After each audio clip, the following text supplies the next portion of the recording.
Hello student, ফিরে আসলাম একটি নতুন ক্লাসে। তোমাদের জন্য নিয়ে এসেছি আজকে পরস্পর টেস্ট পেপার থেকে পরিমিতির অঙ্ক এবং রাশিবিজ্ঞানের অঙ্ক। তোমরা চাইছিলে যে পরিমিতির অঙ্ক রাশিবিজ্ঞানের অঙ্ক করাতে, আমরা আজকে করাবো সেই পরিমিতি এবং রাশিবিজ্ঞানের অঙ্ক। 14 দাগের এবং 15 দাগের অঙ্কগুলো আছে, যে দেখো তোমাদের জন্য আমি নিয়ে এসেছি পরস্পর টেস্ট পেপার 2025 পরিমিতি এবং রাশিবিজ্ঞান। ঠিক আছে, তো পরিমিতির অঙ্ক আছে 14 দাগের অঙ্কগুলো, আর রাশিবিজ্ঞানের অঙ্কগুলো আছে 15 দাগের অঙ্কগুলো।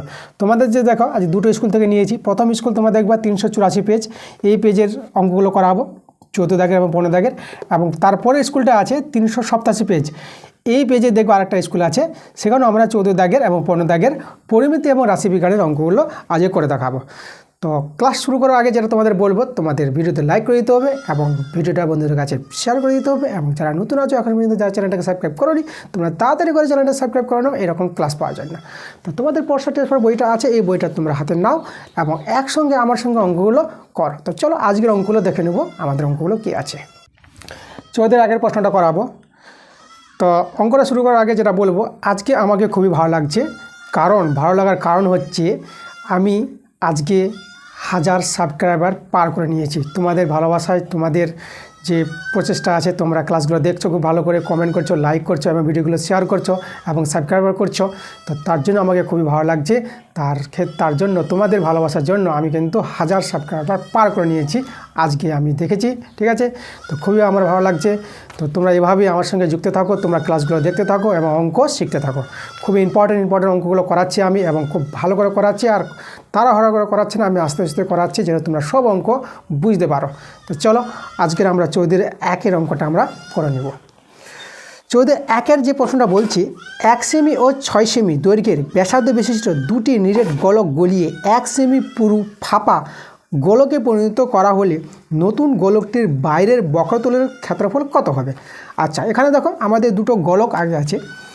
তো 1 সেমি একটা ছোট গোলক আছে, এই যে ধরো একটা ছোট গোলক আছে, আর 6 সেমি আছে, তো একটা বড় গোলক হবে। ঠিক আছে, তাহলে এটা হচ্ছে ব্যাসার্ধ এখানে 1 সেমি, আর এই ব্যাসার্ধ বলে দিয়েছে 6 সেমি। আর এইটাকে গলিয়ে একটা বড় গোলক তৈরি করবে। আমি একটা বড় গোলক দেখাচ্ছি তোমাদের। ঠিক আছে, কিন্তু গোলকটা যে বড় গোলকটা তৈরি করবে সেটা ফাঁপা আছে, মানে এখানে তোমাদের এভাবে দেখাতে হবে, এরকম আছে, তাই না? এখানে আমাদের কেন্দ্রবিন্দু। তা দেখো বড় গোলকের যে গোলকটা তৈরি হবে তার যেটা ও যদি নাম দিই, তাহলে ওয়েটা আমরা ওয়েটা ধরে নেবো। এখানে ওয়েটা আমরা আর ধরে নেব।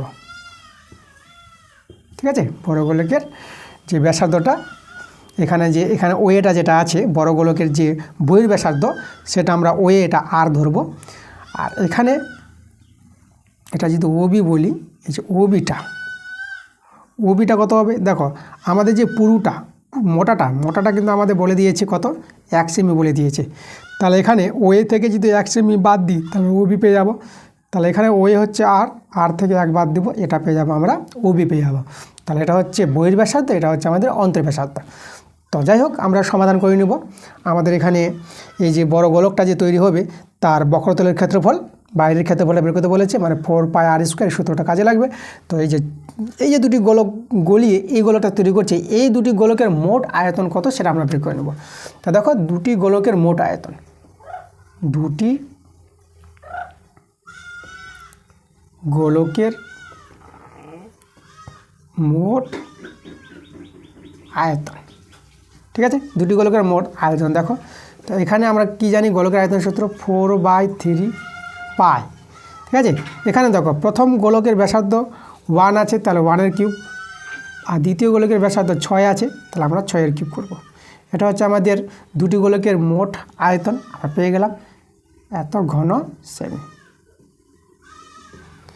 আচ্ছা, এবার আমরা কি করব, এই যে আছে আমাদের বড় গোলকটা, তার আমরা কি করব, তার আয়তন বের করব। এই যে বড় গোলকটা তৈরি করা হয়েছে, এই দুটো গোলককে গলিয়ে এটা আমাদের ফাঁপা গোলক আছে। তাহলে আমাদের এখন ফাঁপা গোলকের আয়তনের সূত্রটা কাজে লাগাতে হবে। তার আগে এখানে তোমরা সলভ করে নিতে পারো। এটা তোমরা এটা পেয়ে যাবে 4/3π। এখানে দেখো 1-এর কিউব দিয়ে 1 হবে, আর এটা 216 পেয়ে যাবে। ওকে, আচ্ছা আমি এইভাবেই রেখে দিলাম, এটা আর কিছু করছি না, তো ঘন সেমি, পরে আমাদের সুবিধা হয়ে যাবে। তো এবার কী লিখব, এই যে বড় গোলকটা তৈরি হয়েছিল সেটা ফাঁপা গোলকের আয়তন আমরা বের করব। ঠিক আছে, তাহলে ফাঁপা গোলকের আয়তন, ফাঁপা গোলকের ফাঁপা গোলকের আয়তন। তোমাদের ফাঁপা গোলকের আয়তনের সূত্রটা জানতে হবে। সেই সূত্রটা হচ্ছে 4/3 পাই, যেটা হবে আমাদের বহির ব্যাসার্ধ। বহির ব্যাসার্ধ আমরা কত পেয়েছি? আর, তাহলে r³ মাইনাস, তারপর হবে আমাদের r-1 তার হোল কিউব। ঠিক আছে, এই যে এটা, এখানে আমরা একটা বড় বন্ধনী দিয়ে দেবো। এই যে ফাঁপা গোলকের আয়তনের সূত্র হচ্ছে এটা, এটাকে লিখবো আমরা এত ঘন সেমি। ঠিক আছে, এবার আমাদের জানতে হবে যে এই যে আয়তনটা আছে, এই আয়তনটা আর এই আয়তনটা সমান, কারণ দুটি গোলককে গলিয়ে কিন্তু বড় গোলকটা তৈরি করা হয়েছিল। তাহলে আমরা সমান করে দিই আয়তনটা। তাহলে আমরা দেখো 4/3 পাই, আর এখানে আমাদের আছে r³ মাইনাস r-1 তার হোল কিউব, এটা সমান সমান পেয়ে যাবো 4/3 পাই ইন্টু 1 প্লাস 216। ঠিক আছে, এর সঙ্গে সমান আমরা করে দিলাম। এবার এখান থেকে আমাদের কার মান বের করতে হবে? আর এর মানটা বের করতে হবে। যেহেতু আমাদের দেখো বড় গোলকটার ক্ষেত্রফল চেয়েছে বাইরের ক্ষেত্রফল, মানে ও এর মানটা মানে আর এর মানটা দরকার, আমাদের বহির ব্যাসার্ধ দরকার এখানে। তো আর এর মানটা বের করবো, চলো আমরা সরল করি। তার আগে দেখো এই যে 4/3 কেটে গেল, পাই কেটে গেল আমাদের। আচ্ছা, এখানে a-b তার হোল কিউবের সূত্রটা লাগিয়ে দাও কাজে। তাহলে দেখো এখানে এই সূত্রটা আমরা যদি প্রয়োগ করি, তাহলে এটা কী পেয়ে যাবা? a³ minus 3a² b plus হবে এখানে 3ab² আর মাইনাস b³ এটা হচ্ছে a-b হোল কিউবের সূত্র। এখানে 1 প্লাস 216 আমাদের থেকে গেল।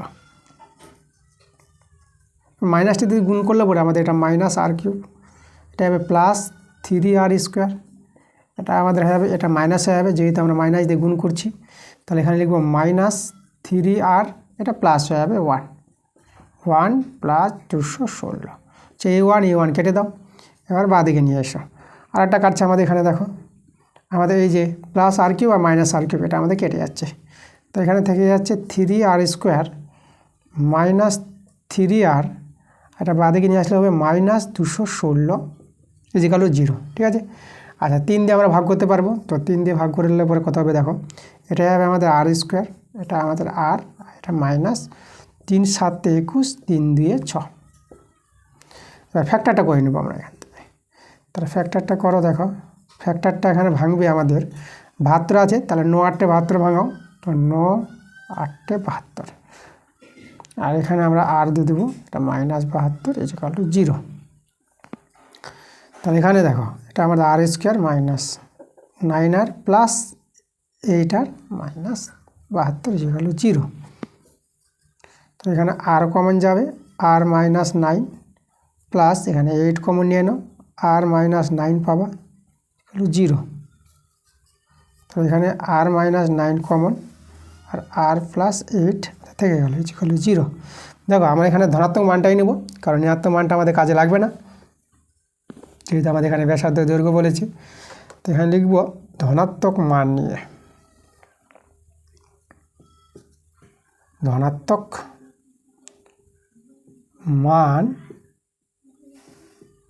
মান নিয়ে, তাহলে অতএব আমরা করব r মাইনাস 9 ইজিক্যাল টু 0। তাহলে এখান থেকে আর এর মানটা আমরা পেয়ে গেলাম কত? 9 পেয়ে গেলাম। ওকে, তাহলে দেখো 9 পেয়ে গেছি আমরা, কিন্তু বহির ব্যাসার্ধ পেয়ে গেছি। তাহলে আমরা কি করব, আমরা এখানে লিখে দেবো অতএব বহির ব্যাসার্ধ, ফাঁপা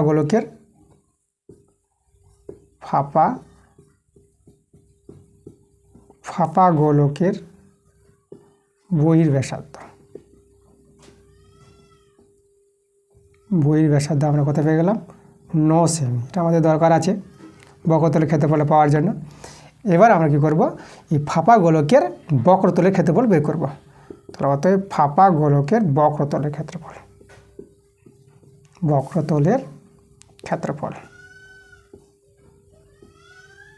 দেখো বক্রতলের ক্ষেত্রফলের সূত্র তোমাদের জানতে হবে 4πr², 4πr², আর বলতে এখানে 9 স্কোয়ার।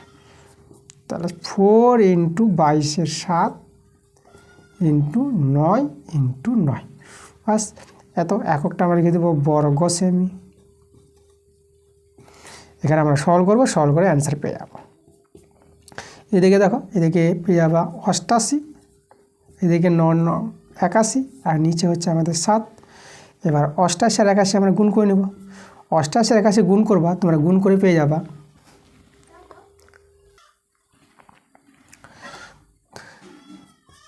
71 28, ঠিক আছে, এটা গুণ করে পাবা, মানে 7128, এটা হবে 88 আর 81 গুণ করে, আর নিচে আমাদের 7 আছে। এবার 7128কে তোমরা 7 দিয়ে ভাগ করবা, 7 দিয়ে ভাগ করে তোমরা পেয়ে যাবা ভাগফলটা 10 18 দশমিক 28 57, এভাবে চলতে থাকবে ভাগটা, ঠিক আছে। তাহলে এভাবে যে ভাগটা চলতে থাকে তা আমরা আসন্ন মানে করে নেব। আসন্ন মানে তোমাদের দেখিয়ে দিচ্ছি, এভাবে পেয়ে যাবা সমান সমান 1018.2, দেখো 8টাকে 9 করে নিই, 5 আছে তাহলে 8টাকে 9 করে নেবো, এই যে এত বর্গ সেমি, ঠিক আছে, 1018.29 বর্গ সেমি, এটাই আমাদের অ্যান্সার পেয়ে গেলাম। আমাদের ফাঁপাগুলোকে বক্রতলের ক্ষেত্রফলটা বের করতে বলেছিল, তো আমরা বাইরের ক্ষেত্রফল, যেটা বাইরের ক্ষেত্রফল সেটি বক্রতলের ক্ষেত্রফল, তাহলে সেটার অ্যান্সার কিন্তু হয়ে গেছে আমাদের। এইভাবে অঙ্কটা করতে হবে। এবার দেখো 14-2 প্রশ্নটা আমাদের বলছে একটি লম্ববৃত্তাকার শঙ্কু ও চং উভয় বক্রতলের ক্ষেত্রফল সমান। আচ্ছা, এখানে শঙ্কু আর চঙ্গের বক্রতলের ক্ষেত্রফল সমান বলে দিয়েছে। যদি শঙ্কুর উচ্চতা ও ব্যাসার্ধ যথাক্রমে h একক ও r একক এবং চঙের উচ্চতা ও ব্যাসার্ধ যথাক্রমে বড় হাতের h একক এবং ছোট হাতের r একক, তাহলে এখানে কি বলে দিয়েছে, শঙ্কুর কিন্তু ব্যাসার্ধ আর চঙের ব্যাসার্ধ কিন্তু সমান আছে, r একক বলেছে, উচ্চতা আলাদা আছে। শঙ্কুর উচ্চতা বলেছে ছোট হাতের h একক আর চঙের উচ্চতা এখানে বলেছে বড় হাতের h একক।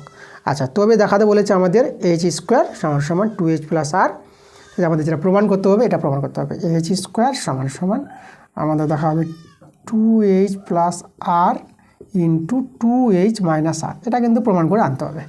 তো প্রমাণ চলে আসবে আমাদের এখানে শঙ্কুর যেটা বলেছে বক্রতল, তো শঙ্কুর বক্রতল ক্ষেত্রে বলো পাই আর এল আমাদের পরিচয় বলতে হবে। এলটা হচ্ছে তির্যক উচ্চতা, আমরা ধরে নিব শঙ্কুর তির্যক উচ্চতা, তির্যক উচ্চতাকে আমরা এল নিয়ে নিলাম, ঠিক আছে। তো এখানে সব একক বলেছে, এল একক। আচ্ছা দেখো, শঙ্কুর তির্যক উচ্চতা বলতে আমি তোমাদের ছবিটাকে বোঝাচ্ছি। এই যে আমাদের একটা শঙ্কু, এভাবে করে নিয়ে নাও শঙ্কুর, এটা যে উচ্চতা, ঠিক আছে। আচ্ছা, এটা যদি ও বিন্দু হয় তা এটা এ, এটা আমরা শীর্ষবিন্দুটা বি নিলাম, ও বিটা আমাদের এইচ উচ্চতা, এ বিটাকে বলা হয় দেখো তির্যক উচ্চতা, যেটা হচ্ছে অতিভুজ বাহুটা, এটা তো আমাদের সমকোণী ত্রিভুজ হবে, এটা 90 ডিগ্রি, আর এটা হচ্ছে আমাদের আর বলেছে। তাহলে এখানে দেখো এটা যদি অতিভুজ হয় তাহলে আমরা পেয়ে যাবো অতিভুজ স্কোয়ার সমান সমান ভূমি স্কোয়ার প্লাস উচ্চতা স্কোয়ার, ঠিক আছে, লম্ব স্কোয়ার, এটা আমাদের এল স্কোয়ার আর আর স্কোয়ার এইচ স্কোয়ার, এর সম্পর্ক পেয়ে গেলাম এল এইচ আর এর। আচ্ছা, তাহলে দেখো এবার আমরা কি করব, এখন আমরা এখানে শঙ্কুর যে আয়তন বক্রতলের ক্ষেত্রফল বলেছে, তো শঙ্কুর বক্রতলের ক্ষেত্রফল আর চঙ্গের বক্রতলের ক্ষেত্রফল তা সমান বলে দিয়েছে। তাহলে আমরা এখানে অতএব বলতে পারবো, দেখো শঙ্কুর বক্রতলের ক্ষেত্রফল তোমরা জানবা পাই আর এল, এটা হচ্ছে শঙ্কুর বক্রতলের ক্ষেত্রফল। আর চঙের বক্রতলের ক্ষেত্রফল, চঙের বক্রতলের ক্ষেত্রফল তোমাদের জানতে হবে 2 পাই আর এইচ, এইচ বলতে এখানে কি বড় হাতের এইচ হবে। এখানে কিন্তু ব্যাসার্ধগুলো সমান বলেছে, শঙ্কুর ব্যাসার্ধ আর চঙের ব্যাসার্ধ সমান বলে দিয়েছে। ওকে, চলো এখান থেকে সলভ করে দেখো, আমরা কিন্তু প্রমাণটা কিন্তু মিলিয়ে দিতে পারবো যে প্রমাণটা আমাদের চেয়েছে। তাহলে এখানে কাটাকাটি করো, পাই কেটে দাও, আর কেটে দিতে পারবা। তাহলে আমরা পেয়ে গেলাম কত, পেয়ে গেলাম এল সমান সমান পেয়ে গেলাম 2h পেয়ে গেলাম। এবার এখান থেকে আমরা বর্গ করে নেব, এল স্কোয়ার 4h স্কোয়ার। এবার এখানে আমরা এল এর মানটা বসিয়ে দেবো, দেখো এল এর মান আমাদের জানা হয়ে গেছে, তাহলে এর মানটা হচ্ছে আর স্কোয়ার প্লাস এইচ স্কোয়ার, আর এখানে কত, এখানে হচ্ছে আমাদের 4h স্কোয়ার। ওকে, আচ্ছা আমাদের দেখো এইচ স্কোয়ার আমরা বাঁদিকে রাখবো, প্রমাণটাই দেখে নাও, আমরা এইচ স্কোয়ার বাঁদিকে থেকে গেল, আর এখানে 4h স্কোয়ার মাইনাস এটা আর স্কোয়ার করে দিলাম, বা এইচ স্কোয়ার সমান সমান এখানে এটাকে এ স্কোয়ার মানে ভি স্কোয়ার সাজানো যাবে, এ স্কোয়ার ভি স্কোয়ার, বা এইচ স্কোয়ার সমান সমান এ স্কোয়ার মানে ভি স্কোয়ার সূত্রে ফেলে দাও, এ প্লাস বি আর এ মাইনাস বি। দেখো একদম প্রমাণটা মিলে গেছে, খুব ভালো প্রমাণ, তাই এটা আমাদের লিখে দেবো প্রমাণিত, প্রুভড। এই ছিল অঙ্কটা। এবার দেখো 3 নম্বর প্রশ্নটা এখানে বলেছি, 21 ডেসিমি দীর্ঘ, 11 ডেসিমি প্রস্থ, 6 ডেসিমি গভীর একটি চৌবাচ্চার অর্ধেক জলপূর্ণ আছে। এখন ওই চৌবাচ্চায় যদি 21 সেমি ব্যাসের 100টি লোহার গোলক সম্পূর্ণ ডুবিয়ে দেওয়া হয়, তা চৌবাচ্চার জলতল কত উপরে উঠবে সেটা আমাদের বের করতে বলেছে। তাহলে দেখো আমরা একটা চৌবাচ্চা যে তৈরি করি, তাহলে চৌবাচ্চা এইভাবে তৈরি হয়। তাহলে এই যে আমরা একটা দেখালাম তোমাদের, এটা চৌবাচ্চা, এই যে আমরা একটা চৌবাচ্চা দেখে দিলাম। ওকে, আমাদের চৌবাচ্চার অর্ধেক জলপূর্ণ আছে, এখানে এভাবে জলপূর্ণ আছে এই জায়গাটা। আচ্ছা, চৌবাচ্চা অর্ধেক জলপূর্ণ আছে। এবার কি করছে, এখানে 100টি গোলক ডুবাবে। তাহলে 100টি গোলক যখন ডুবিয়ে দেবে তখন কী হবে, জলতল উপরে উঠবে। সেই জলতল কতটা উপরে উঠবে সেটা আমাদের কিন্তু বের করতে বলেছে। তো আমরা ধরে নেব যে জলতল এখান থেকে আসলো, এই জায়গা থেকে আসলো, এই জায়গাতে এসেছে। ঠিক আছে, আমি এটা এইভাবে দেখাচ্ছি বোঝার জন্য, এভাবে বোঝাচ্ছি, তাই না? তোমরা বুঝতে পারবা। তাহলে 100টি গোলক ডোবার ফলে আমাদের জলতলটা এখান থেকে এখানে আসলো। তাহলে এখানে যদি দেখো, এটা যদি আমরা নাম দিয়ে দিই, এই যে, তাহলে এটা আমরা নাম দিয়ে দেবো ABCD। তাহলে এই যে বিসিটা আমাদের এক্স। ওকে, এখানে হচ্ছে বিসিটা তোমাদের বলে দেবো, এটা আমরা এক্স কী ধরে নেব, এখানে আমরা এককটা ডেসিমিটার ধরে নিচ্ছি, সবাইকে ডেসিমিটার। যেটা সেমি আছে তাকেও আমরা ডেসিমিটার করে নেব। তাহলে যে বিসি উচ্চতা 1 ডেসিমিটার। তাহলে এই কথাটা আমরা প্রথমে লিখে নেব। তা ধরি চৌবাচ্চার জলতল এক্স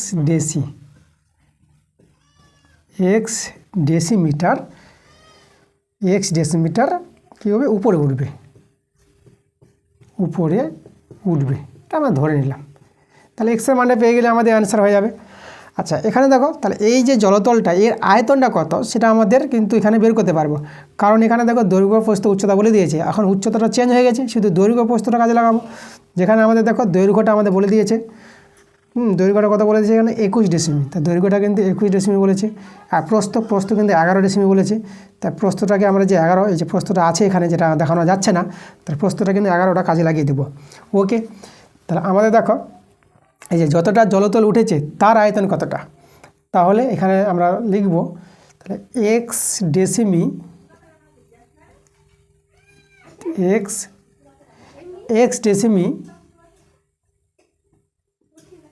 উচ্চতা বিশিষ্ট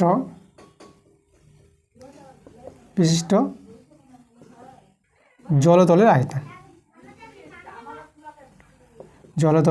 আয়তনটা আমরা বের করে নেব। জলতলের আয়তন,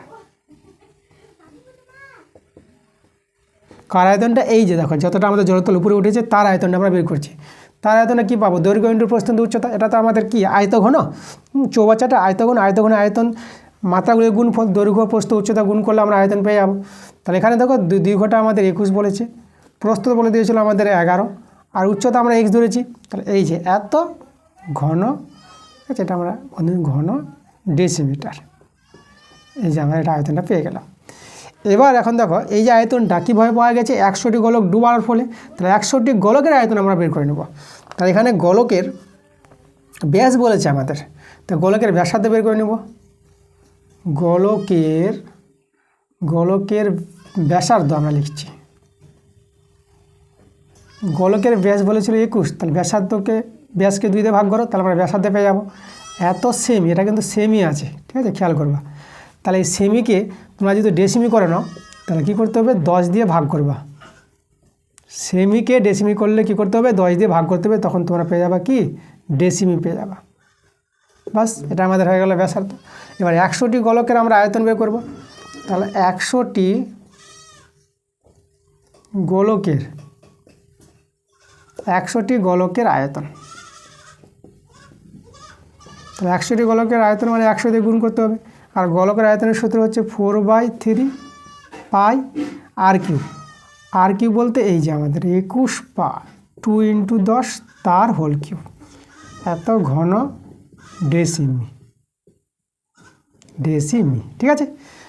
এবার এই যে বললাম যে কথাটা, এই জলের আয়তনটা আর 100টি গোলকের আয়তনটা সমান, কারণ 100টি গোলক ডোবার ফলেই কিন্তু এই জলটা উঠেছিল। তাহলে এই জলের আয়তনটা আর 100টি গোলকের আয়তন একদম সমান হবে। চলো একদম লিখে দাও, আমরা পেয়ে যাবো কিন্তু এক্সের মানটা।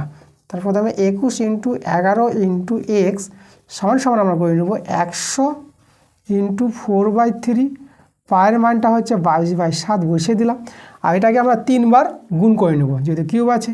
তাহলে এখানে দেখো 21/2 ইন্টু 10, 21/2 ইন্টু 10 আর 21/2 ইন্টু 10 বাস। এখান থেকে সরল করে আমাদের এক্সের মানটা বের করে নিতে হবে। দেখো আমাদের এখানে দেখো এই যে 10 কেটে দিলাম আর 100 কেটে দিলাম, গেল 7 3 21, ঠিক আছে। এই যে 7 3 21, এই 3 3 কেটে দাও। এবার এই যে 11 2 22, এখানে কাটাকাটি করো। আর কি কাটাকাটি করতে পারবা? আচ্ছা এখানে দেখো, এখানে আমরা করব এই যে 7 3 21 আর এখানে, আচ্ছা এখানে 21 আর 21 আমরা কেটে দিচ্ছি, ঠিক আছে। এই যে এখানে 21 আছে আর এখানে 21 কেটে দিলাম, চলে গেল 21। আর কাটাকাটি কোথায় করবা? আর কাটাকাটি দেখো এখানে আমাদের এই যে 2 আর এই 2 কেটে দিলাম, আর এখানে দুটো 2 আছে আর এখানে 4 আছে, কেটে দিলাম আমরা। তাহলে আমাদের দেখো তো কে বেঁচে থাকলো, এদিকে এক্স থাকলো। আর উপরে যদি দেখো, উপরে শুধু আমাদের 21 আছে আর নিচে আমাদের শুধু 10 আছে, আর কিছু বাঁচা নাই। তাহলে এখান থেকে যদি আমরা ভাগটা করে নিই তাহলে এটা 2.1 পাবা। তাহলে আমাদের পেয়ে গেলাম যে চৌবাচ্চার জলতল কত ডেসিমিটার উপরে উঠবে সেটা আমরা লিখে দেবো। অতএব চৌবাচ্চার জলতল 2.1 ডেসিমিটার, যেটাকে ডেসিমিটার বলা হয়, এত ডেসিমিটার উপরে উঠবে, খুব ভালো অঙ্ক, ঠিক আছে। 15-এর 1 নম্বর দেখো রাশিবিজ্ঞানের অঙ্কগুলো নিয়ে এসেছি। তো 15-এর 1-এর যে অঙ্কটা আছে, নিচের পরিসংখ্যা বিভাজন তালিকার যৌগিক গড় 50 বলে দিয়েছে আর F1 ও F2 এর মান বের করতে বলেছে। এখানে দেখো মোট পরিসংখ্যা 120 কিন্তু বলে দিয়েছে, এই যে মোট পরিসংখ্যাটা এদের মানটা 120 বলেছে আমাদের। আচ্ছা এখানে দেখো আমরা ছকটা তৈরি করেছি, পরিসংখ্যা বিভাজন ছক বানিয়েছি আমরা। দেখো শ্রেণী সীমানাগুলো যেগুলো দেওয়াই ছিল 0 থেকে 20, 20 থেকে 40, এগুলো কিন্তু আছে প্রশ্নে, আর পরিসংখ্যাগুলো দেওয়া আছে, ঠিক আছে। আর আমরা কী বের করেছি? শ্রেণী মধ্যক বের করেছি। তাহলে শ্রেণী সীমানাগুলো আছে, শ্রেণী মধ্য কী করে আমরা পেয়েছি দেখো, এই যে 0 থেকে 20 এর মধ্যটা, তাই না, মধ্য কত হবে? 10 হবে, কারণ মধ্যক বের হয় এইভাবে, দেখো এই দুটোকে যোগ করবা, যোগ করলে 20 পাবা, আর 20কে 2 দিয়ে ভাগ করো তা 10 পেয়ে যাবা, এভাবে শ্রেণী মধ্যক পেয়ে যাবা। আবার এই দুটোকে যোগ করো, এই যোগ করলে কত হবে? 60, আর 60কে 2 দিয়ে ভাগ করো 30 পেয়ে যাবা। এইভাবে করে আমাদের শ্রেণী মধ্যকগুলো পাওয়া যায়, 10 30 50 70 আর 90। তো আমরা শ্রেণী মধ্যকগুলো বের করে নিয়েছি। আচ্ছা পরিসংখ্যাকে FI বলা হয় আর শ্রেণীর মধ্যকে XI দেওয়া হয়। তো এবার আমরা XI FI আমরা বের করেছি। XI FI বুঝতে পারছো এখানে গুণ হয়েছে, তাহলে এখানে এই যে 17 10 গুণ করে 170, 30 আর F1 গুণ করে 30 F1, এরকমই আমরা গুণ করে করে এগুলো পেয়ে গেছি। এবার দেখো সামেশন FI মানে এদের যোগফলটা, এদের যোগ করলে F1 F2 17 32 19, 17 32 19-এ যোগ করবো, যোগফলটা দেখো এদের 68 পেয়ে যাবো। আর এখানে সামেশন XI FI মানে এদের যোগফলটা, এদের যোগফল করার পরে 30 F1 আছে প্লাস, আর এখানে আছে 70 F2, আর এই যে এখানে যোগগুলো করবে 170 1600 আর 1710, এদের যোগফলটা পেয়ে যাবা, কত পেয়ে যাবা? 3480 পেয়ে যাবা, ঠিক আছে। এবার দেখো তো আমাদের এখানে যৌগিক গড়টা বলে দিয়েছে কত? 50। তাহলে যৌগিক গড়ের সূত্র আমরা কি জানি? তাহলে যৌগিক গড়ের সূত্র জানি আমরা summation XI FI by summation FI, তাই তো, এটা আমরা জানি। আর এর মানটা কত বলে দিয়েছে? 50 বলে দিয়েছে। এখানে মানগুলো বসিয়ে দাও, সামেশন XI FI মানটা এই যে দেখো, তারপরে এখানে যদি মানটা বসিয়ে দিই তাহলে 30 F1 প্লাস 70 F2 প্লাস এটা হচ্ছে 3480। আর নিচে দেখো সামেশন FI যেটা মোট পরিসংখ্যা, সেটা কিন্তু আমাদের বলা আছে 120, তো 120 বসিয়ে দিলাম, আর এখানে আমাদের 50 আছে। তাহলে এখান থেকে আমরা দেখো F1 আর F2 এর একটা সমীকরণ পেয়ে যাবো। তাহলে এখান থেকে সরল করো, 30 F1 প্লাস 70 F2 প্লাস 3480, আর এটা গুণ করো, দেখো 12 পাচ্ছে 60 আর দুটো শূন্য এক্সট্রা বসবে, তাহলে 6000 হয়ে গেল। আর এটা থেকে এটা বিয়োগ করে দেখো আমরা পেয়ে যাবো 30 F1 প্লাস 70 F2, আর এখানে যদি বিয়োগ করে দেখো এটা থেকে এটা বিয়োগ করে তোমরা পেয়ে যাবে কত? এটা পেয়ে যাবে দেখো 0 বসবে, আর এখানে 2 বসবে, এটা হয়ে গেল আমাদের 9, 4 কত 9 5 দিলে, ঠিক আছে। আর এটা আমাদের কত হয়ে গেল? এটা আমাদের 5 হয়ে গেল, তাই 3 কত দিলে 5 2 দিলে, দেখো এটা বাবা 2520 পেয়ে যাবা। এখানে একটা করে শূন্য কেটে দাও সবারে, তাহলে দেখো সমীকরণটা 3 F1 প্লাস 7 F2 সমান সমান আমরা পেয়ে যাচ্ছি 252। তাহলে দেখো এভাবে একটা সমীকরণ পেয়ে গেলাম। এটাকে আমরা 1 নং নাম দিয়ে রেখে দিলাম। এবার এখানে যে দেখো আমাদের মোট পরিসংখ্যা বলে দিয়েছে 120, তাহলে এই যে সামেশন এফ আইটা এটা সমান সমান 120 বলতে পারবো। তাহলে এখানে যদি আমরা করি, অতএব F1 প্লাস F2 প্লাস 68 এর মানটা বলেছে 120। তাহলে এখান থেকে দেখো তো F1 প্লাস F2 আর 120 থেকে 68 বাদ দাও, এটা হবে 2, এটা হলো 11, 6 কত হলো 11, 5 দিলে এটা আমরা 52 পেয়ে যাচ্ছি। এটাকে আমরা 2 কত দিয়ে আমরা গুণ করব, এটা আমরা 2 নং নাম দিলাম। আচ্ছা এখানে 1 নং, এটা 2 নং, তাহলে একে আমরা গুণ করছি 3 দিয়ে। 3 দিয়ে গুণ করে এখানে বসিয়ে দাও। তা 3 দিয়ে যদি গুণ করি তাহলে আমরা পেয়ে যাবো 3F1 প্লাস 3F2, আর 52কে 3 দিয়ে গুণ করলে 3 দিয়ে 6 আর 3 পাচ্ছে 15। এবার মাইনাস করে দাও, অপনয়ন করছি আমরা, মাইনাস মাইনাস মাইনাস, এটা তো কেটে গেল। তাহলে এখানে আমরা পেয়ে যাবো 4F2। F1 F2 মানটা বের করতে হবে সমাধান করে। আর এখানে বিয়োগ করো, এটা যদি বিয়োগ করো তো এটা 6 কত হলো 12, 6 দিলে এটা আমাদের 4 হয়ে গেলো, 5 কত হলো 14, 9 দিলে এটা মিলে গেলো 96। এবার এটা 4 দিয়ে কাটাকাটি করো, 4 2 8 আর 4 4 16। তা দেখো আমরা F2 মানটা কত পেয়ে গেলাম, F2 মানটা আমরা 24 পেয়ে গেলাম। এবার এখানে 2 নঙে বসিয়ে দাও মানটা। তাহলে আমরা 2 থেকে দেখো F1 মানটা পেয়ে যাবো। F1 কত পাবো, 52 থেকে 24 বিয়োগ করতে হবে। তাহলে F1 পেয়ে যাবো কত, তাহলে এখানে বিয়োগ করো, 4 কত হলো 12, 8 দিলে এটা আমাদের হয়ে গেলো 4, 2 কত 4, 2 দিলে 28। দেখো F2 হয়ে গেলো আমাদের 24, এটা একটা অ্যান্সার আমাদের। আর F1 হয়ে গেলো 28, এটা আমাদের অ্যান্সার। ঠিক আছে, আমরা অ্যান্সার পেয়ে গেছি। একবার যদি ভালো করে লিখে দিই তোমাদের দেখাই, F1 পেলাম 28 এবং আর F2 কত পেলাম, F2 পেলাম 24। ওকে। 15-2 প্রশ্নটা দেখো, পরিসংখ্যা বিভাজন তালিকাটা আমরা তৈরি করেছি। এখানে শ্রেণী সীমানাগুলো দেওয়া আছে, আমাদের শ্রেণী সীমানাগুলো বসিয়ে দিয়েছি, আর পরিসংখ্যাগুলো দেওয়া আছে, আমরা প্রশ্ন থেকে পরিসংখ্যাগুলো বসিয়ে দিয়েছি। আর আমাদের এখানে তৈরি করতে হবে ক্রমযৌগিক পরিসংখ্যা, তাই না? আমাদের এখানে এক্স আর ওয়াই মানটা বের করতে বলেছে, তার জন্য ক্রমযৌগিক পরিসংখ্যাটা আমাদের তৈরি করতে হবে। দেখো ক্রমযৌগিক পরিসংখ্যা কীভাবে তৈরি করবা, প্রথম যেটা আছে সেটা বসিয়ে দাও, এখানে 5 বসিয়ে দিবা। তারপর দেখো এই 5-এর সঙ্গে আমাদের যোগ হয়ে যাবে কে, এক্স যোগ হয়ে যাবে, 5 প্লাস এক্স, এটা হয়ে গেল আমাদের। আবার এখানে দেখো এখানে 5 প্লাস এক্স আছে, তার সঙ্গে 20 যোগ করে দাও, তাহলে যোগ করে কত পেয়ে যাবে, এখানে এক্স প্লাস 25 পেয়ে যাবে। ঠিক আছে, আবার এখানে এক্স প্লাস 25টা নিয়ে নাও, আর 15 আছে, এখানে 15টা যোগ করো, তো এটা এক্স প্লাস 25 আর 15 যোগ করো, এটা হয়ে যাবে তোমাদের 40। আবার এখানে এক্স প্লাস 24, 40টা নিয়ে নাও, তার সঙ্গে ওয়াই যোগ করে নাও। ঠিক আছে, তাহলে এটা কত পেয়ে গেল, এক্স প্লাস ওয়াই প্লাস 40, এটাই পেয়ে যাবে।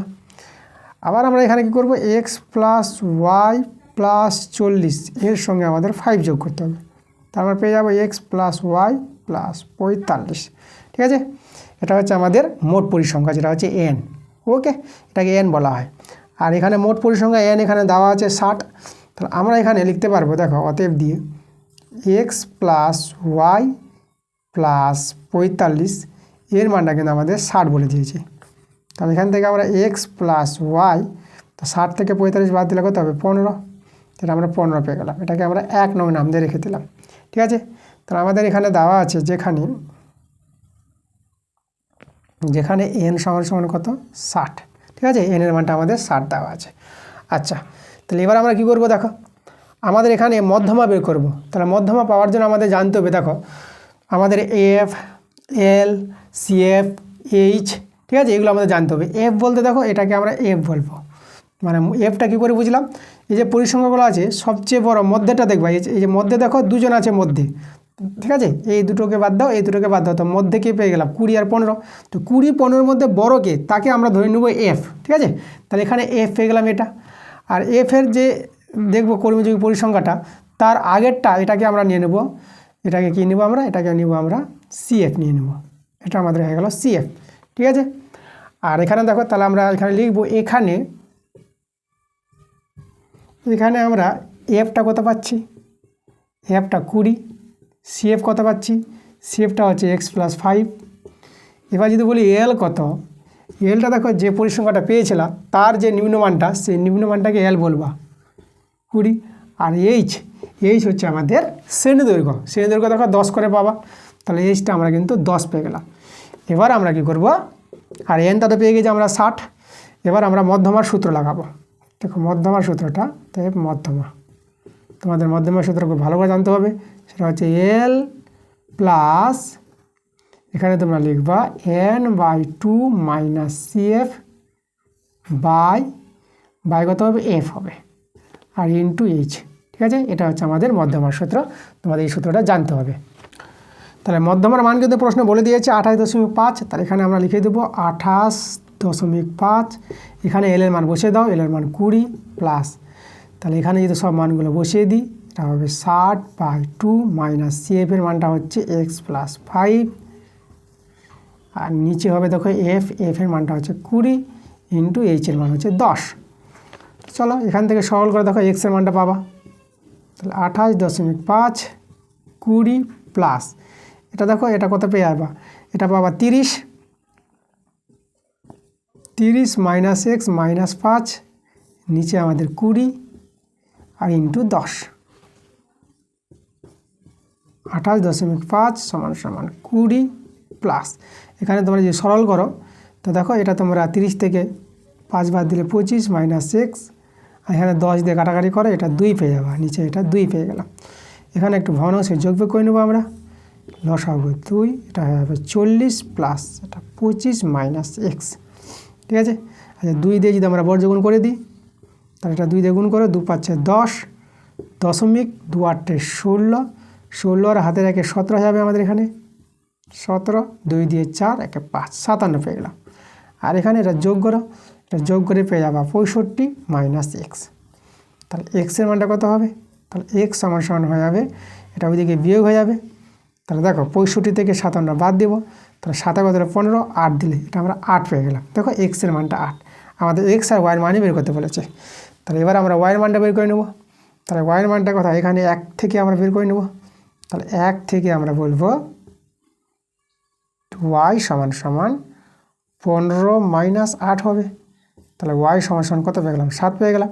দেখো আমরা অ্যান্সার পেয়ে গেছি। তাহলে অতএব ভালো করে লিখে দিই, এক্স সমান হচ্ছে 8 আর ওয়াই সমান হচ্ছে আমাদের 7। এই হলো আমাদের অ্যান্সার। 3 নম্বর প্রশ্নটা দেখো, আমাদের এখানে দেওয়া আছে নিচে প্রদত্ত রাশি তথ্য থেকে সংখ্যাগুলো মান নির্ণয় করো। তো সংখ্যাগুলো মান নির্ণয় কীভাবে করবো দেখো, আমরা প্রথমে পরিসংখ্যা বিভাজন ছকটা আমরা নিয়েছি। তো এইভাবে একটা ছক তৈরি করতে হবে তোমাদের। শ্রেণীর সীমানা লিখবা, শ্রেণীর সীমানা আর পরিসংখ্যা। দেখো শ্রেণীর সীমানাগুলো কী করে পাবো, শ্রেণীর সীমানাগুলো আমরা পাবো 10-এর কম বলেছে। দেখো 10-এর কম বলতে 0 থেকে 10 নেবা, আর এখানে বলেছে 20-এর কম, তাহলে আবার দেখো 10 হয়ে গেছে, তা 10 থেকে 20 এভাবে করে শ্রেণীর সীমানাগুলো নিবা। আচ্ছা তারপর দেখো 30-এর কম, তাহলে এখানে 20 থেকে 30 নেবা। 40-এর কম বলেছে, তাহলে এখানে 30 থেকে 40 নেবা। 50-এর কম 40 থেকে 50, এবার 60-এর কম, তাহলে 50 থেকে 60। এভাবে হবে আমাদের শ্রেণীর সীমানাগুলো। ঠিক আছে, এবারে পরিসংখ্যাগুলো দেখো কীভাবে তোমরা পাবা। পরিসংখ্যাগুলো খুব ইম্পর্টেন্ট আছে বের করা, এখানে ভালো করে বুঝবা। প্রথমে কিন্তু 3 আছে, 10-এর কম কত 3, 3টা বসিয়ে দিলা। তারপরে দেখো 12, তাহলে 12 থেকে তোমাকে 3টা বাদ দিবা, তখন কিন্তু পরের পরিসংখ্যাটা পাবা। কারণ আমাদের দেখো আমাদের এখানে এই যে 20-এর কম মানে 12 আছে, তাহলে তার মধ্যে তো আবার 10 আছে, তো 10-এর মধ্যে যে 3 আছে, তা 10-এর মধ্যে 3টা বাদ দাও, তখন আমরা 10 আর 20-এর মধ্যে পাবো। 3টা বাদ দিলে পরে তো 10 আর 20-এর মধ্যে যে পরিসংখ্যাটা পাবো, তাহলে 12 থেকে 3 বিয়োগ করে আমরা পেয়ে যাবো কত, আমরা পেয়ে যাবো 9 পেয়ে যাবো। তো এটা হলো আমাদের 10 আর 20-এর মধ্যে পরিসংখ্যা। তারপর দেখো এর মধ্যে 20 আর 30-এর মধ্যে এখানে আছে আমাদের কত আছে, 27 আছে, তাহলে তোমাদের 27 থেকে বাদ দিতে হবে 12। ঠিক আছে, এখানে বাদ দাও, এটা যে বিয়োগ করো, এটা পেয়ে যাবে তোমরা 5, এটা পেয়ে যাবে 1, 15 পেয়ে যাবে। তারপর এটা কত হবে, তারপরটা ছিল 57, তাহলে 57 থেকে 27 বাদ দিয়ে দেবা। এভাবে করে কিন্তু আমাদের পরিসংখ্যাগুলো বের হবে। ঠিক আছে, 57 থেকে এই 27টা আবার বাদ দিয়ে দেবা, তাহলে বাদ দাও, এটা 0, আর এখানে 2 কত হলে 5, এটা 30 পেয়ে গেল। তারপরটা দেখো এখানে আমাদের পরেরটা আছে 75, তাহলে 75 থেকে বাদ দেবা 57, তাহলে এখানে কত হয়ে যাবে, 7 কত হলে 15, এটা হবে 8 দিলে, আর এটা হয়ে গেলো 6 আর 1 18 হয়ে গেল। পরেরটা কত আছে 80, তাহলে 80 থেকে তোমাদের বাদ দিয়ে দেবে 75, এই যে 75 আছে। এইভাবে করে কিন্তু পরিসংখ্যাগুলো পাওয়া যাবে। তাহলে 80 থেকে 75 বাদ দাও, কত পেয়ে যাবে 5। ওকে, তাহলে আমরা পেয়ে গেলাম শ্রেণীর সীমানাগুলো তৈরি করে নিয়েছি আর পরিসংখ্যাগুলো বের করে নিলাম। এবার আমাদের বের করতে হবে কি আমাদের সংখ্যাগুরু মান। তাহলে সংখ্যাগুরু মান পাওয়ার জন্য আমাদের কি করতে হবে, আমাদের দেখতে হবে যে সর্বোচ্চ পরিসংখ্যা কত আছে। তো সর্বোচ্চ পরিসংখ্যা দেখো আমাদের কত আছে, 30 আছে। তাহলে 30-এর যে আমাদের শ্রেণীটা পাবো, তো সেটা হবে আমাদের কি সংখ্যাগুরু মানের শ্রেণী। তাহলে সংখ্যাগুরু মানের শ্রেণীটি আমাদের লিখে দিতে হবে এখানে। সংখ্যাগুরু মানের শ্রেণীটি কি আছে, তাহলে লিখব সংখ্যাগুরু মানের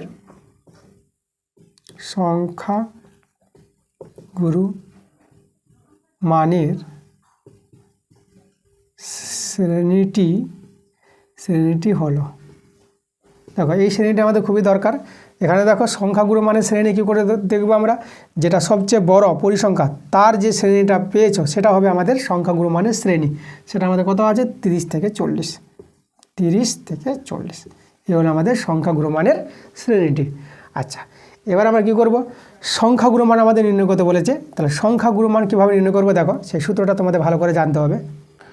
দেখো আমরা লিখেছি এখানে নির্ণেয় সংখ্যাগুরু মান। তো নির্ণেয় সংখ্যাগুরু মানের যে সূত্রটা সেটা তোমাদের কিন্তু ভালো করে জানতে হবে। তো সেই সূত্রটা হচ্ছে L + F1 - F0 / 2F1 - F0 - F2 × H। এবার দেখো এদের পরিচয়গুলো তোমাদের বলে দিচ্ছি। এখানে L, F1, F0 এগুলো কি, তাই না, এগুলো তোমাদের বলে দিচ্ছি। এইচটা কি বলে দিচ্ছি আমি তোমাদের। প্রথমে তোমরা F1টা জানো। দেখো এই যে সবচেয়ে বড় সর্বোচ্চ আমাদের পরিসংখ্যাটা সেটাকে আমরা F1 বলবো, এটা আমাদের F1। F1-এর আগেরটা এই যে এটা, F1-এর আগেরটাকে বলবো আমরা F0। আর F1-এর যে পরেরটা, ঠিক আছে, পরের পরিসংখ্যাটাকে বলবো আমরা F2। তাহলে F1, F0, F2-র পরিচয় পেয়ে গেলাম। এবার এখানে আমরা L নিয়েছি। L কি, L কোনটা, দেখো যেটা F1 পাবা সর্বোচ্চ যে পরিসংখ্যাটা তার যে শ্রেণীটা পাবা, ঠিক আছে, এই যে শ্রেণীটা পেয়েছো তার নিম্ন সীমাটাকে L বলা হয়। তাহলে এখানে দেখো L হচ্ছে আমাদের এই যে 30টা, ঠিক আছে, সর্বোচ্চ পরিসংখ্যার শ্রেণীটির নিম্ন সীমাটাকে আমরা L বলবো, বসিয়ে দিয়েছি মানটা। আচ্ছা, তারপরে দেখো এখানে আমরা শেষে আমাদের H আছে। H-এর পরিচয় কি, H হচ্ছে আমাদের শ্রেণী দৈর্ঘ্য। তো শ্রেণীগুলোর মধ্যে শ্রেণী দৈর্ঘ্য কী করে পাবা, উচ্চ থেকে নিম্ন বাদ দিবা, উচ্চ থেকে নিম্ন বাদ দিবা, 10 করেই পাবা। প্রত্যেকটা শ্রেণীর শ্রেণী দৈর্ঘ্য 10 আছে।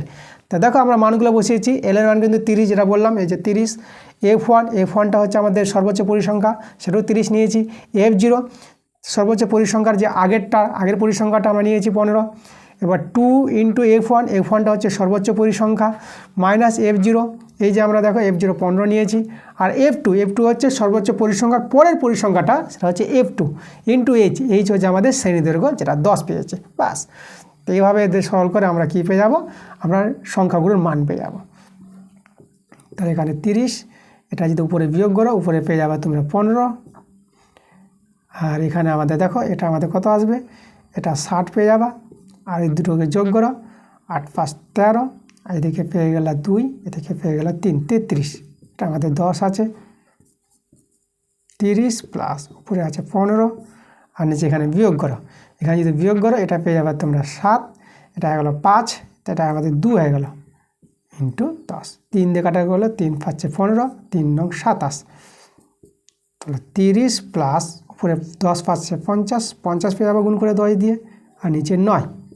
তা আমরা পেয়ে গেলাম 30 প্লাস, এটাকে ভাগ করবা, এটা তোমরা ভাগ করে পাবা। তোমরা যদি 9 দিয়ে 30-কে ভাগ করো দেখবা পাবা 5.555, এভাবে কিন্তু চলতে থাকবে ভাগটা।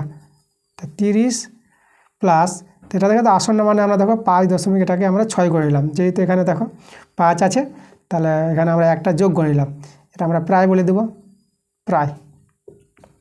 তো এটা যোগ করে নাও, এটা তোমরা পেয়ে যাবে যোগ করে 35.6। ঠিক আছে, তো আমাদের অ্যান্সারটা হবে 35.6, প্রায় নিয়ে নেবো আমরা। এখানে কী লিখে দেবো, প্রায়। বাস, এই ছিল আমাদের অ্যান্সারটা। এটা আমাদের 35, এটা 35টা ভালো করে লিখে দিই, এই যে 35.6 প্রায়। তাই নির্ণেয় সংখ্যাগুলোর মান এটাই আমাদের 35.6। এবার দেখো এতক্ষণ ধরে আমরা 384 পেজের অঙ্কগুলো দেখালাম, 14 দাগের 15 দাগের অঙ্কগুলো। এবার তোমাদের দেখাবো 387 পেজের যে অঙ্কগুলো আছে 14 দাগের এবং 15 দাগের। তো প্রথমে 14 দাগের পরিমিতির অঙ্কগুলো আছে। তো 14-1 প্রশ্নটা নিয়েছি। তো 14-1 প্রশ্নটা বলছে, দেখো একটি জলপূর্ণ ঘনক আকৃতির ট্যাঙ্ক থেকে সমান মাপের 64 বালতি জল তুলে নিলে ট্যাঙ্কটির 1/3 অংশ জলপূর্ণ থাকে। ট্যাঙ্কটির একটি ধার 1.2 মিটার হলে প্রতি বালতিতে কত লিটার জল ধরে সেটা আমাদের বের করতে বলেছে। আচ্ছা, তাহলে এখানে ট্যাঙ্কটির একটি ধারের দৈর্ঘ্য দেওয়া আছে আমাদের। তো দেখো ট্যাঙ্কের ট্যাঙ্কের ধারের দৈর্ঘ্য, ট্যাঙ্কের ধারের দৈর্ঘ্য কত দেওয়া আছে? 1.2 মিটার, 1.2 মিটার। আচ্ছা এখানে দেখো তো, এই যে মিটারকে আমরা ডেসিমি করে নিব, তাহলে মিটারকে যদি ডেসিমি করো তো তোমাদের 10 দিয়ে গুণ করতে হবে, তখন মিটারটা ডেসিমিটার হয়ে যাবে। তাহলে আমরা দেখো 10 দিয়ে গুণ করে আমরা কত পেয়ে যাবো? আমরা 12 পেয়ে যাবো। দশমিকটা উঠে যাবে একটা শূন্যের জন্য, তাহলে 12 ডেসিমি। ঠিক আছে, আমরা ডেসিমি করে দিলাম, কারণ ঘন ডেসিমি থেকে লিটারের সম্পর্ক আছে। 1 ঘন ডেসিমি সমান 1 লিটার, তার জন্য আমরা ডেসিমি করবো এককটা। আচ্ছা তাহলে এখানে দেখো, এবার আমরা কি করব? ওই ট্যাঙ্কের আয়তন বের করে নেব, ট্যাঙ্কিটিতে কতটা জল ছিল, তা ট্যাঙ্কের আয়তন। অতএব ট্যাঙ্কের আয়তন, আয়তনটা হবে আমাদের যতটা সম্পূর্ণ জল ছিল ট্যাঙ্কে, সেই সম্পূর্ণ জলটা পেয়ে যাব। তাহলে ট্যাঙ্কের আয়তন হবে, দেখো এটা হচ্ছে আমাদের ঘনক আছে, তাহলে ট্যাঙ্কটা যদি ঘনক আকৃতি আছে, তাহলে ঘনকের আয়তনের সূত্র আমরা কি জানি? ধারের কিউব। তাহলে এখানে হবে 12 কিউব। তাহলে 12 কিউবকে যদি আমরা ভাঙাই, তাহলে 12 কিউবকে যদি তোমরা ভেঙে দাও, তাহলে সেটা কত পাবা? সেটা পাবা 1728। ঠিক আছে, এত ঘন ডেসিমি, বাস এত ঘন ডেসিমি পাবা ট্যাঙ্কের আয়তন। তাহলে এতটা জলপূর্ণ ছিল আমাদের ট্যাঙ্কটা। এখন বলেছে দেখো 64 বালতির জল তুলে নিলে ট্যাঙ্কটিতে 1/3 অংশ জলপূর্ণ থাকে। তা দেখো, তাহলে আমরা লিখব 64 বালতি জল তুলে নিলে, 64 বালতি জল তুলে নিলে, তাহলে তুলে নিলে এখন ট্যাঙ্কে জল থাকবে, জল থাকবে। দেখো তো ট্যাঙ্কে কতটা জল থাকবে। দেখো এখানে দেখো 64 বালতি জল তুলে নিলে ট্যাঙ্কে 1/3 অংশ জলপূর্ণ থাকে, মানে টোটাল জল ছিল আমাদের এত 1728, তার সঙ্গে 1/3 অংশ আমাদের কী হবে? গুণ হয়ে যাবে, ঘন ডেসিমি। এটা কাটাকাটি করে নাও, 3 × 5 = 15, 2 যাবে, 3 × 7 = 21, আর এখানে 1 আসবে 18, 3 × 6 = 18, তাহলে পেয়ে গেলাম 576 ঘন ডেসিমি। ওকে, আচ্ছা এত ঘন ডেসিমি এখন জলটা থাকবে ট্যাঙ্কের মধ্যে। এবার দেখো, তাহলে 64 বালতি জল তুলে নিলে এতটা চৌবাচ্চা জল থাকবে। তাহলে 64 বালতি জলের আয়তন কত পাবো আমরা? তাহলে এই জলটা, ঠিক আছে, টোটাল জল থেকে বাদ দিয়ে দাও, তাহলে সেটাই হচ্ছে আমাদের 64 বালতি জলের আয়তন। তা আমরা আবার লিখব, অতএব 64 বালতি জলের আয়তন, জলের আয়তন কত পাবো? টোটাল জল ছিল আমাদের এত। এবার দেখো 64 বালতি জল নেওয়ার পর যতটা জল থাকলো ওটা বাদ দিয়ে দাও, যদি বাদ দিয়ে দিই আমরা, তখন পেয়ে যাবো আমরা কি? 64 বালতি জলের আয়তন পেয়ে যাবো এত ঘন ডেসিমিটার। তাহলে বিয়োগ করো, বিয়োগ করে কত পাবা? 6 কত 2 দিলে, আর 7 কত 12, 5 দিলে, আর এখানে দেখো এটা আমাদের হয়ে গেল 6 হয়ে গেল, 5 কত 6, 1 দিলে, আর এই একটা নেমে যাবে। তাহলে 1152 কি? ঘন ডেসিমিটার। তোমাদের জানতে হবে 1 ঘন ডেসিমিটার সমান 1 লিটার, তাহলে এত ঘন ডেসিমিটার সমান এত লিটার। ঠিক আছে, এটা আমাদের একটা সূত্র আছে, তোমাদের লিখতে হবে, যেহেতু 1 ঘন ডেসিমিটার সমান 1 লিটার, এটা আমাদের সম্পর্ক আছে, তাই ঘন ডেসিমিটারকে আমরা লিটার করে নিতে পারলাম। তা 64 বালতির জলের আয়তন যদি এতটা হয়, তাহলে 1 বালতির জলের আয়তন কত? 64তে ভাগ করলে আমাদের অ্যান্সার চলে আসবে। তাহলে লিখব 1 বালতি। ঠিক আছে, এই যে 1 বালতি জলের আয়তন, তাহলে এটাকে ভাগ করে দাও 64 দিয়ে, বাস এত লিটার।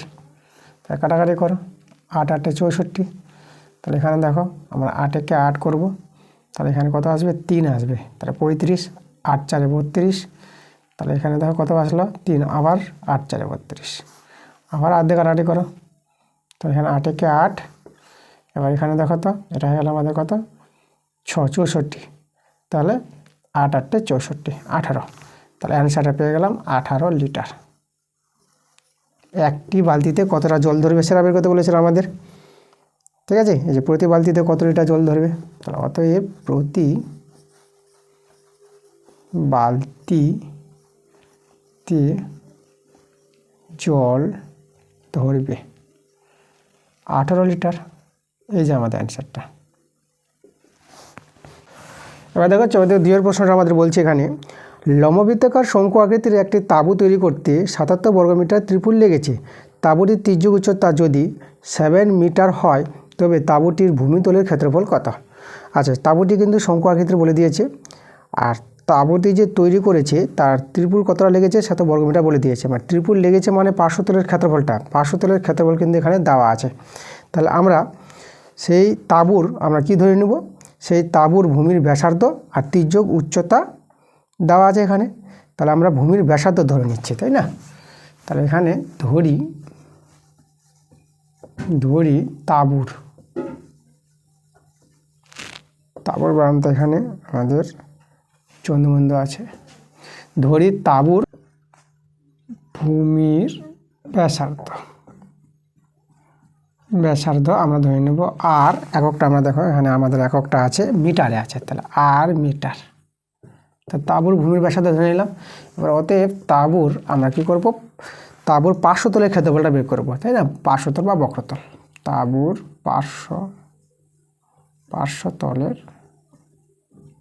পার্শ্বতলের ক্ষেত্রফল। পার্শ্বতলের ক্ষেত্রফলের সূত্র তোমাদের জানতে হবে পাই আর এল, তাই না। এল হচ্ছে আমাদের কি তির্যক উচ্চতা, এখানে আমরা পাশে বলে দেব এল হলো আমাদের তির্যক উচ্চতা। এটা তির্যক উচ্চতা কিন্তু এখানে দেওয়া আছে আমাদের, কত দেওয়া আছে তির্যক উচ্চতা, এখানে আমাদের বলে দিয়েছে 7 মিটার। তারপর তির্যক উচ্চতা বলে দিয়েছে। আচ্ছা, তো এখানে তোমাদের যেটা বলবো যে পার্শ্বতলের ক্ষেত্রফলটাই কিন্তু এখানে বলে দিয়েছে, যে তাঁবুটা যে তৈরি করতে ত্রিপুল যে লেগেছে 77 বর্গমিটার, সেটাই কিন্তু আমাদের পার্শ্বতলের ক্ষেত্রফল। ওকে, তাহলে আমরা অতএব দেখি বলবো পাই আর এল সমান 77। তাহলে এখানে মান বসিয়ে দাও, পায়ের মান 22/7, আর এর মান বেরো হবে, আর এল এর মান তো আমরা কত পেলাম, এল এর মান দেখো আমরা 7 পেয়েছি, তাহলে এল এর জায়গায় কত বসিয়ে দেবো, 7 বসিয়ে দেবো। এদিকে আছে আমাদের 77, তো এই 7 কেটে দাও, আর এখানে যদি আমরা 11 দিয়ে কাটাকাটি করি তাহলে 11 7 77 আর 11 2 22, তাহলে দেখো তো আমরা আর এর মানটা কত পেয়ে যাবো, 7/2 পেয়ে যাবো। এই যে 2টা নিচে নেমে যাবে, তাহলে আমরা 8টা পেয়ে গেলাম। আমাদের কী বের করতে বলেছে, তাঁবুর ভূমির ক্ষেত্রফল। দেখো তাঁবুটির ভূমি বলতে কি, তাই না। তাহলে এখানে আমি যে তাঁবুটা শঙ্কুর ছবি আঁকি, তাঁবুটা শঙ্কু আকৃতি আছে, তা দেখো তো এভাবে করে আমরা একটা তাঁবু যদি আঁকার চেষ্টা করি, তাহলে এই যে ভূমিটা হচ্ছে আমাদের বৃত্তাকার, তাহলে এখানে ভূমির ব্যাসার্ধ যদি আর হয়, তাহলে এই যে দেখো এই যে বৃত্তটার ক্ষেত্রফল কত হবে, বৃত্তের ক্ষেত্রফল সূত্র পাই আর স্কোয়ার, এটা হচ্ছে ভূমির ক্ষেত্রফল। আর এখানে আরেকটা কথা বলে দেবো তোমাদের, যে পার্শ্বতল যেটা ওই যে উপরের তলটা ত্রিপল দিয়ে ঢেকেছে, এই তলটা ভূমিটা বাদ দিয়ে, তাহলে এই পার্শ্বতলের ক্ষেত্রফলটা বলে দিয়েছিল 77 বর্গমিটার, তার পার্শ্বতলের ক্ষেত্রফল হচ্ছে পাই আর এল, তাহলে এই জন্য পাই আর এলের সঙ্গে সমান হয়ে গেছে 77, এখান থেকে আমরা আর এর মানটা পেয়ে গেলাম। এবার ভূমির ক্ষেত্রফল বলেছে, এবার ভূমির ক্ষেত্রফল বের করে নেব। তো অতএব আমাদের যেটা চেয়েছে, তাঁবুটির ভূমির ক্ষেত্রফল, দেখো ভূমির ক্ষেত্রফলের সূত্র এই যেটা বললাম পাই আর স্কোয়ার বর্গমিটার, মান বসে দাও, পায়ের মান তো হচ্ছে 22/7, আর আর স্কোয়ার বলতে দেখো 7/2 দুবার হবে আমাদের 7/2, যদি স্কোয়ার আছে বর্গমিটার। এখান থেকে সরল করো, আমরা পেয়ে যাবো কার মানটা, আমরা পেয়ে যাবো ভূমির ক্ষেত্রফলটা পেয়ে যাবো।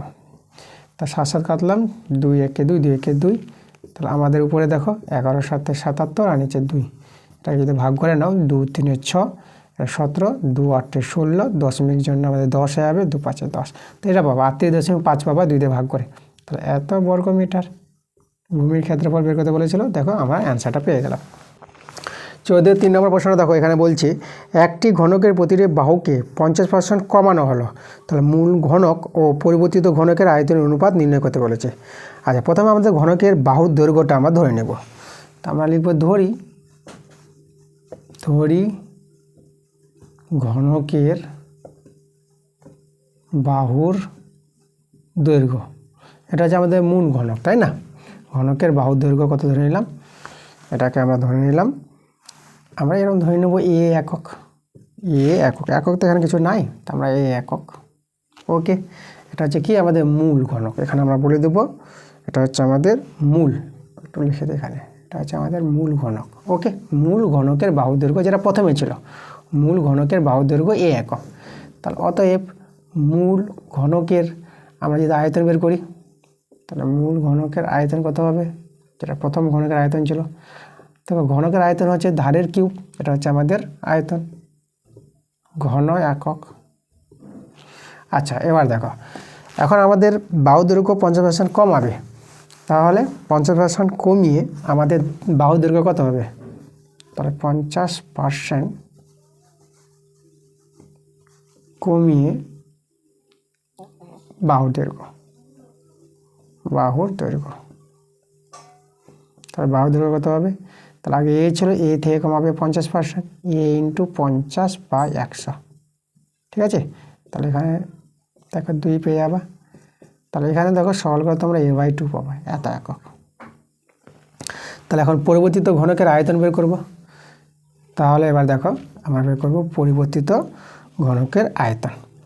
তাহলে এখন এই যে আমাদের এটা আসলো আয়তনটা, তাহলে এখন আমাদের এটা বাহু দৈর্ঘ্য আসলো, তাহলে আয়তন কত আসবে, তাহলে এখন ঘনকের আয়তন, তাহলে এখন ঘনকে যদি আয়তন করো, তাহলে a/2 তার হোল কিউব, ঘন একক। ওকে, সরল করো, এটা a³/8 ঘন একক পেয়ে যাবা। তাহলে আয়তনটা এটা হয়ে আছে, তাই না? যখন 50% কমিয়ে যখন ধারের বাহুর দৈর্ঘ্যটা পাওয়া গেল, তখন আয়তন পেয়ে গেলাম এটা। তাহলে আগের চেয়ে কত আয়তন পরিবর্তিত হবে, তারপর লিখব ঘনকের আয়তন পরিবর্তিত হয়। তাহলে লিখব অতএব ঘনকের আয়তন পরিবর্তিত হয়, মানে কমে গেছে, দেখো আগের চেয়ে আয়তনটা কমেছে, এখানে পরিবর্তিত হয়। কত পরিবর্তিত হবে, আগে ছিল a³ কমে গেছে এতটা, একে বাদ দিয়ে দাও, তাহলে এই যে এতটা আমরা বাদ দেব। তো ভগ্নাংশে এখানে যোগ বিয়োগ করলে এটা পেয়ে যাবা 8 কিউব, এটা আমার a³ পেয়ে যাবো। তো এটা কত আসে দেখো, এটা পেয়ে যাচ্ছ 7a³/8।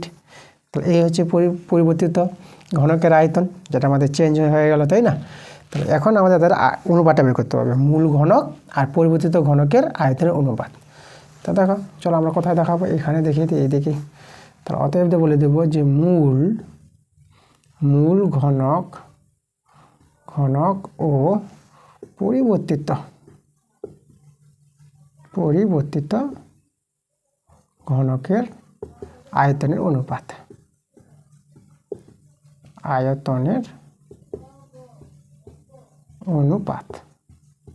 ঠিক আছে? মূল ঘনক ও পরিবর্তিত ঘনকের আয়তনের অনুপাত কত হবে, মূল ঘনকটা ছিল a³ মূল ঘনকের আয়তন, আর পরিবর্তিত ঘনকের আয়তন আমরা বের করলাম 7a³/8। এখানে সরল করলে আমাদের অ্যান্সার আসবে a³ এখানে আমরা কেটে দিতে পারবো, তাহলে আমাদের আসলে 1:7/8। এখানে যদি পূর্ণ সংখ্যা অনুপাত করো, তাহলে 8 দিয়ে গুণ করতে হবে, তাহলে 8:7 পেয়ে যাবা। এখানে 8 দিয়ে গুণ করলে 8, আর এখানে 8 দিয়ে গুণ করলে 8 কেটে যাবে, 7 থেকে যাবে। এটাই আমাদের অ্যান্সার। দেখো আমাদের এটা বলেছিল মূল ঘনক আর পরিবর্তিত ঘনকের আয়তন অনুপাত বের করো, 8:7 পেয়ে গেলাম। তো এটা আমাদের অ্যান্সার। দেখো 15-1 নিয়েছি। 15-1 প্রশ্নটা আমাদের বলেছে নিচের পরিসংখ্যা বিভাজনের সংখ্যাগুলো নির্ণয় করো। তো দেখো আমাদের একটা ছক দেওয়া ছিল, তো আমরা পরিসংখ্যা বিভাজন ছকটা তৈরি করেছি। আমাদের শ্রেণী সীমাগুলো কিন্তু এগুলো দেওয়া আছে, আর পরিসংখ্যাগুলো আমাদের দেওয়া আছে। তো শ্রেণী সীমানাগুলো লিখে নিয়েছি, পরিসংখ্যাগুলো লিখে নিয়েছি আমরা প্রশ্ন থেকে। এবার দেখো এখানে শ্রেণী সীমা আছে, শ্রেণী সীমানায় তৈরি নাই, কারণ কি করে বুঝবা তোমরা, দেখো 50 থেকে 59, আবার এখানে দেখো 59 নাই, 60 আছে, এক এখানে বেশি আছে। তাহলে আমাদের শ্রেণী সীমা আছে, শ্রেণী সীমানা নাই। তাহলে শ্রেণী সীমাগুলোকে শ্রেণী সীমানায় তোমাদের তৈরি করে নিতে হবে। কীভাবে করবা, এখান থেকে হাফ কমাবা, হাফ বাড়াবা, মানে হাফ কমালে কত হবে, এখানে হবে 49.5, আর এখানে হাফ বাড়ালে 59.5, এভাবে পাবা। আর এখানে তোমরা যদি হাফ কমাতে, এটা চলে আসবে, দেখো এই জায়গায় ফিরে আসবে 60 থেকে হাফ কমালে 59.5, এই যে 59.5, আর এটা 69.5 এভাবে করে হবে। দেখো এটা যেটা থাকবে সেটা ফিরে আসবে, তখনই আমরা শ্রেণী সীমানায় তৈরি করতে পারবো। আবার একইভাবে এটা, তাই এটা এখানে চলে আসবে 69.5 আর এটা 79.5, হাফ কমবে হাফ বাড়বে প্রত্যেকটা থেকে এভাবে। তাহলে এটা আসবে 79.5, এটা হবে 89.5, এটা চলে আসবে এখানে 89.5, তাহলে এখানে হবে আমাদের 99.5, এখানে চলে আসবে 99.5, এখানে চলে আসবে 109.5। ওকে, তাহলে শ্রেণী সীমাগুলো তৈরি করে নিয়েছি। এভাবে আমাদের শ্রেণী সীমাগুলো তৈরি করে নিতে হবে। শ্রেণী সীমা থাকলে পরে শ্রেণী সীমানায় কনভার্ট করতে হবে। তোমরা এভাবে বুঝতে পারবা। এই যে দেখো 59, এখানে 59 নাই, তার 59 নাই যখন আমাদের এইভাবে করে নিতে হবে। দেখো এটা এখানে ফিরে এসেছে, আবার এটা এখানে ফিরে এসেছে, এভাবে শ্রেণী সীমানাগুলো তৈরি করতে হবে। ঠিক আছে, এবার দেখো, এবার আমরা দেখব যে এখানে সবচেয়ে বড় সর্বোচ্চ পরিসংখ্যাটাকে দেখো, সর্বোচ্চ পরিসংখ্যাটাকে তোমরা F1 বলবা। এটা যদি F1 হয় তার আগেরটা হবে আমাদের F0 আর এর পরেরটা হবে আমাদের F2। তাহলে F1 সর্বোচ্চ পরিসংখ্যা, F0 সর্বোচ্চ পরিসংখ্যার আগের পরিসংখ্যাটা, আর F2টা সর্বোচ্চ পরিসংখ্যার পরের যে পরিসংখ্যাটা। তাহলে F0, F1, F2 মানগুলো আমরা বের করে নিলাম। এবার এখানে কি দরকার, তাহলে আমরা দেখো এবার আমরা বের করব যে পরিসংখ্যা বিভাজনের সংখ্যাগুরু মান শ্রেণীটি, সেটা আমরা বের করব। সর্বোচ্চ পরিসংখ্যা যেটা থাকবে সেটাই শ্রেণীটি আমরা নিব। তো লিখব এখানে পরিসংখ্যা বিভাজনের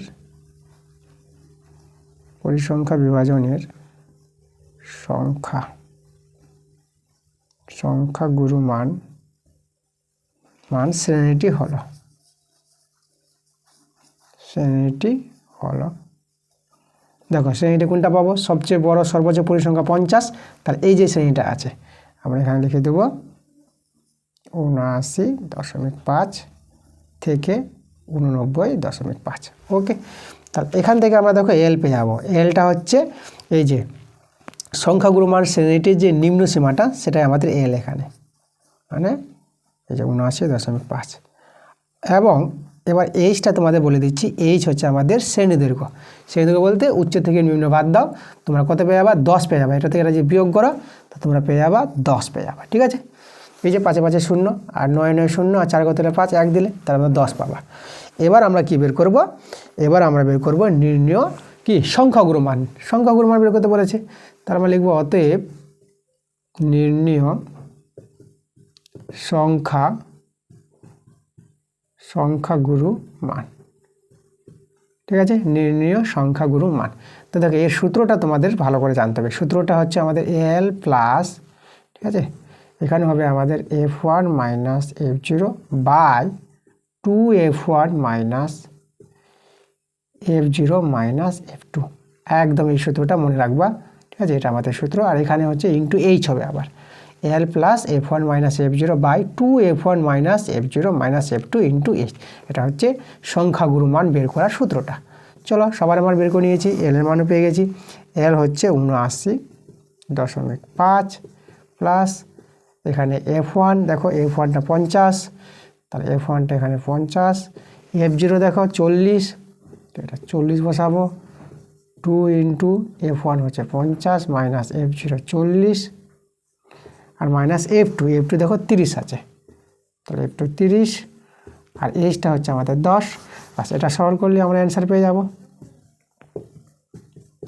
তাহলে এখানে দেখো উপরে আমাদের কত আসছে, উপরে আমাদের দাঁড়াবে, এটা হবে দাঁড়াবে 10 আর এখানে 100, এটা যোগ করে এটা 70 পেয়ে যাবা, ইন্টু 10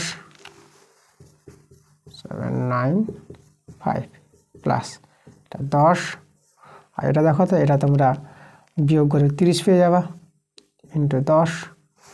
তাহলে এখানে আমরা যদি কাটাকাটি করি তাহলে একটা শূন্য কেটে দিলাম, তাহলে আমাদের কত থেকে গেল 10/3। তাহলে দেখো এটা আমরা যদি ভাগ করে দিই, 10কে 3 দিয়ে ভাগ করো, তাহলে কত পাবা 3.333 এভাবে কিন্তু চলতে থাকবে। তাহলে 79.5। ঠিক আছে, তাহলে এটা আমরা দেখো আমরা কী নিব, 2 দশমিক স্থান পর্যন্ত মান নিয়ে নাও, তাহলে 3.33 নিয়ে নিলাম, তাই না, প্রায় এটা আসন্ন মানে আমরা নিয়ে নিলাম। এবার যদি যোগ করে দেখো এখানে একটা শূন্য নিতে পারো, তোমরা যে যোগ করো, যে যোগ করে কত পেয়ে যাবা, তাহলে এখানে দেখো এটা 82 হয়ে যাবে, এটা 79টা 82 3 যোগ হয়ে, আর এটা হয়ে যাবে 8, আর এটা 3 হয়ে যাবে আমাদের, তার 82.83, এটাই আমাদের অ্যান্সার। এখানে প্রায় লিখে দেবো, তো আসন্ন মানে নেওয়া হয়েছে। বাস আমরা অ্যান্সার পেয়ে গেছি, এটাই আমাদের অ্যান্সার। 15 প্রশ্নটা দেখো, আমরা পরিসংখ্যা বিভাজন ছকটা তৈরি করে নিয়েছি। তো এখানে ছাত্রছাত্রীর প্রাপ্ত নম্বরের গড়টা কিন্তু 24 বলে দিয়েছে, তাহলে পি এর মানটা বের করতে বলেছে। তাহলে আমাদের এভাবে ছকে দেওয়া ছিল, শ্রেণী সীমা দেওয়া আছে, ছাত্রছাত্রীর সংখ্যাগুলো দেওয়া আছে, পরিসংখ্যাগুলো দেওয়া আছে। তো আমরা দেখো শ্রেণী মধ্যক বের করে নেবো, যেহেতু শ্রেণী সীমাগুলো আছে, তো শ্রেণী সীমাগুলো থেকে শ্রেণী মধ্যক। তো দেখো মধ্যক বলতে কি, এই দুটোকে যোগ করবা, 2 দিয়ে ভাগ করবা, শ্রেণী মধ্যক পেয়ে যাবা। তাহলে এখানে 10কে 2 দিয়ে ভাগ করলে 5, একেবারে যোগ করো, এটা 30কে 2 দিয়ে ভাগ করলে 15, এভাবে শ্রেণীর মধ্যকগুলো পাবা, এই দুটোকে যোগ করে আর 2 দিয়ে ভাগ করে। তো আমরা শ্রেণী মধ্যক বের করে নিয়েছি। এবার দেখো এখানে আমরা কি করেছি, ছাত্রছাত্রীর সংখ্যা পরিসংখ্যা হচ্ছে FI, আর শ্রেণী মধ্যককে আমরা ধরবো XI। তাহলে এবার আমরা XI FI গুণ করে নেব, মানে এদেরকে গুণ করবো, তাই না? এটা গুণ করে এটা পেয়েছি, এটা গুণ করে এটা পেয়েছি, এভাবে গুণ করে কিন্তু পেয়ে গেছে। এটা আমাদের সামেশন FI, সামেশন FI এর মানটা হচ্ছে 80 + P, আর সামেশন XI FI এদের আমরা দেখো তো যোগ করে পেয়ে গেছি। দেখো এটা হচ্ছে 1700 + 35P। ওকে, তাহলে এভাবে ছকটা আমরা সাজিয়ে নেব, পরিসংখ্যা বিভাজন ছক। তাহলে এখান থেকে আমরা কি করব, দেখো আমাদের যৌগিক গড় বলে দিয়েছে, তাই যৌগিক গড়ের সূত্র আমরা জানি। যৌগিক গড়, দেখো যৌগিক গড়ের সূত্র তোমরা কি জানবা, summation XI FI by summation FI, ঠিক আছে? তাই এর মান আমার কত বলে দিয়েছে, এর মান বলে দিয়েছে 24।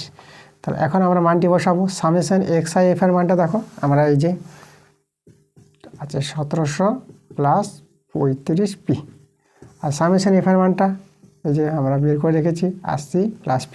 এটা হচ্ছে সামেশন XI FI আর সামেশন FI।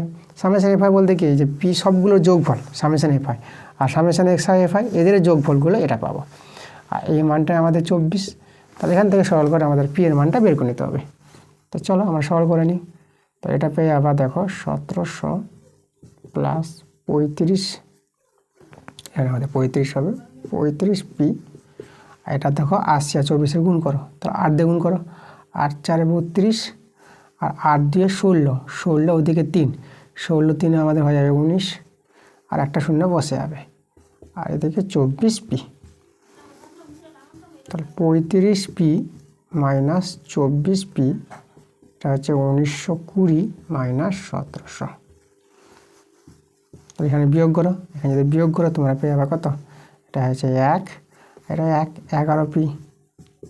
এখানে বিয়োগ করো, এটা বিয়োগ করলে পেয়ে যাবে 0, 2 নেমে যাবে, আর 7 কত দিলে 9, তো 7 কত দিলে 9, এটা হচ্ছে 2 দিলে।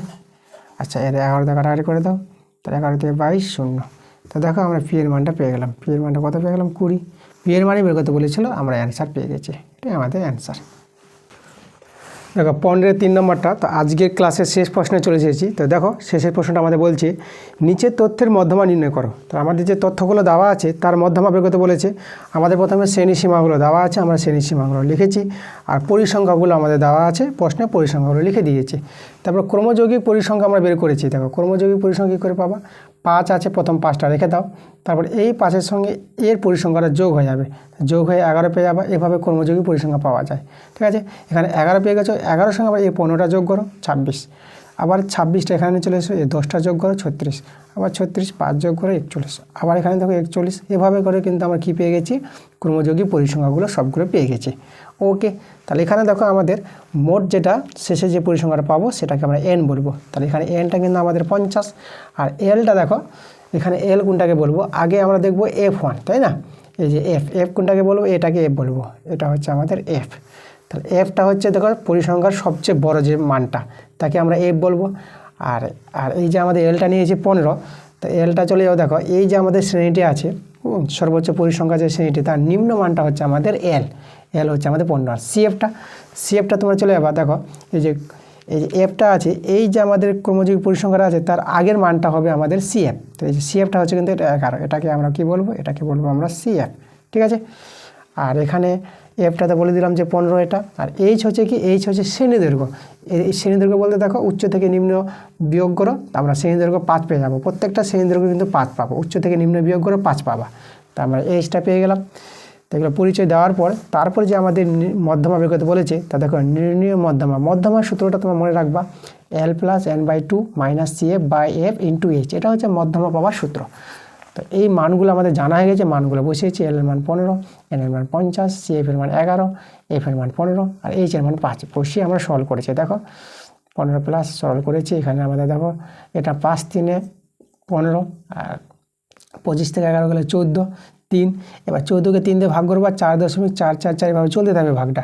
তাহলে আসন্ন মানে দেখো 6-এর দেখো 6-এর পর 6 আছে, 2 স্থান পর্যন্ত রেখেছি। তাহলে এখানে আমরা দেখো আবার 6কে 7 করে নিয়েছি, এটা প্রায় যেহেতু আসন্ন মানে নিয়েছি, তাই না? 5-এর চেয়ে বড় আছে, তাহলে 6কে আমরা 7 লিখে দিলাম। এভাবে আসন্ন মানে পাবো। আর এটা যোগ করে আমরা পেয়ে গেছি 19.67। প্রায় মান দিয়ে লিখবো, এটাই আমাদের অ্যান্সার। তবে নির্ণয় মধ্যমা বের করতে বলেছিল, আমরা কিন্তু মধ্যমা পেয়ে গেছি। এই ছিল আমাদের আজকের ক্লাসের অঙ্কগুলো। তো তোমাদের যেটা চাইছিলা যে রাশিবিজ্ঞান এবং পরিমিতির অঙ্কগুলো দিতে, তা আমি দিচ্ছি অঙ্কগুলো। আরও অঙ্কগুলো আছে, সবগুলোই তোমাদের দেওয়ার চেষ্টা করবো আমি। তো তোমরা ক্লাসগুলো দেখতে থাকো এবং ভিডিওগুলো ভালো লাগলে ভিডিওতে লাইক করো এবং ভিডিওগুলো বন্ধুদের কাছে শেয়ার করো। এবং যারা নতুন আছো এখনও পর্যন্ত যারা আমার চ্যানেলটাকে সাবস্ক্রাইব করোনি, তোমরা তাড়াতাড়ি আমার চ্যানেলটা সাবস্ক্রাইব করে নাও এরকম ক্লাস পাওয়ার জন্য। তা আবার তোমাদের সঙ্গে দেখা হবে নেক্সট ভিডিওতে।